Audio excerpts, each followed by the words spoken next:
I did email you about 3.5 weeks ago. I finally called and asked the question, and I finally drove down and asked the question. I still didn't get an answer. If the federal plan for health goes through, are you, as a politician, going to take it? No. Yeah. And if not, why? Let me answer that real quick. First of all, I'm not on the federal employee health plan, just for the sake of full disclosure. But under this bill, members of Congress and federal employees will not be treated any differently than any other citizen of this country. Equally to everyone, and under this bill, just to be clear on this point, no one is forced into a public option that doesn't want to go there. That doesn't want to go there.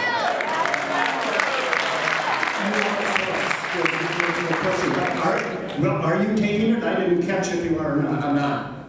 Why? I'm not on the federal employee health plan. I'm not on that. I know what you're on. I know what you're on. But under the bill, you're getting insurance on your wife's side. That's what I was told by Governor Cole's office. That's right. That's not an answer.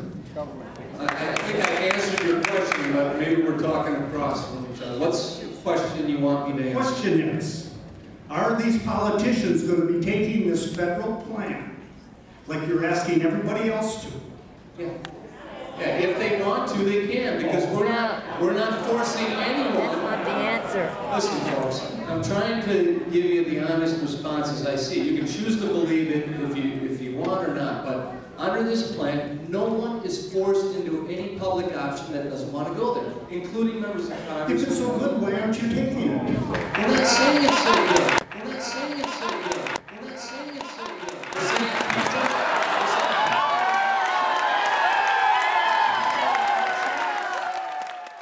Good morning, Congressman. My name is Dave Usher. I am a family medicine physician in Eau Claire. I am going to try to stay away from political issues on this. I just want to speak to a couple of cost control issues, which I think you are very wise to be paying attention to. Thank you for voting to slow this down a little.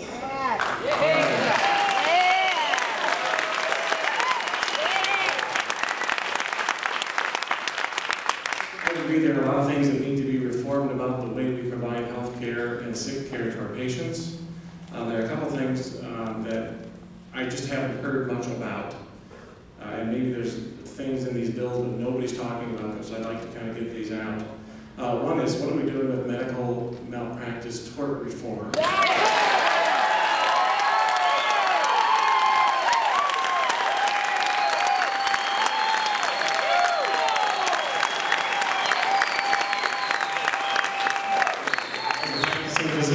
I can tell you that in family medicine I have probably less of this than a lot of other specialties. They talk about the cost overruns and things that don't work. I know in a lot of specialties the estimates I've heard are like 30% or more of unnecessary tests and treatments are just simply to prevent lawsuits against a physician.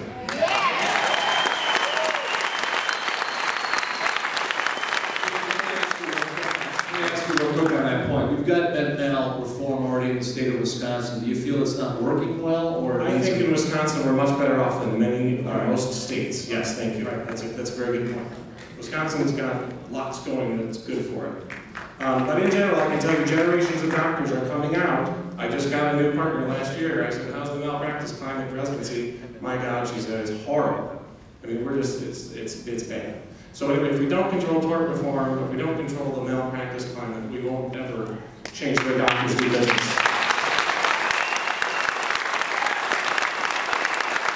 And that's not to say that doctors don't have to be held accountable for bad decisions and bad care. They should. Yes. But a limit is the one.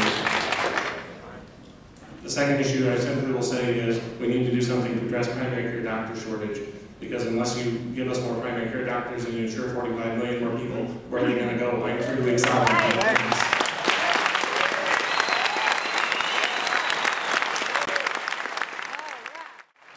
Representative Kind, I heard you say that in these debates, we should respect one another. With that advice in mind, I would like you to tell Nancy Pelosi that we are not un-American.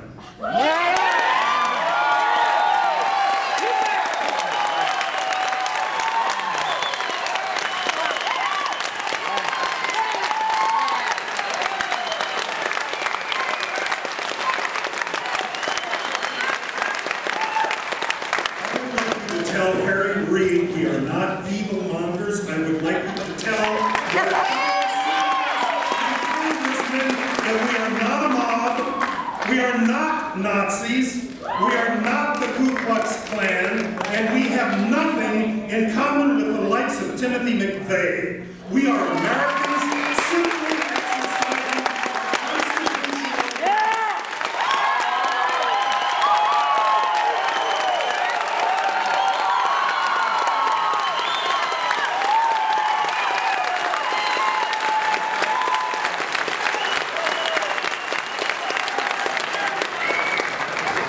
Also, please tell your community organizing president to get used to an organized community.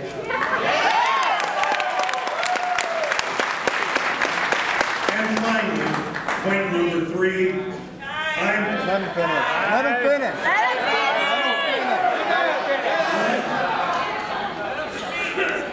I let a couple other people finish their comment. It'll only take a second, but let him finish. thank you, sir. Respectful. I'm going to quote a very wise man, one C.S. Lewis.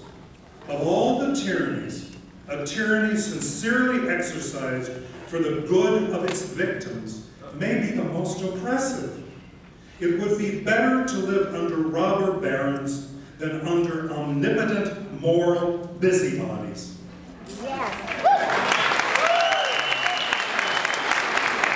The robber baron's cruelty may sometimes sleep.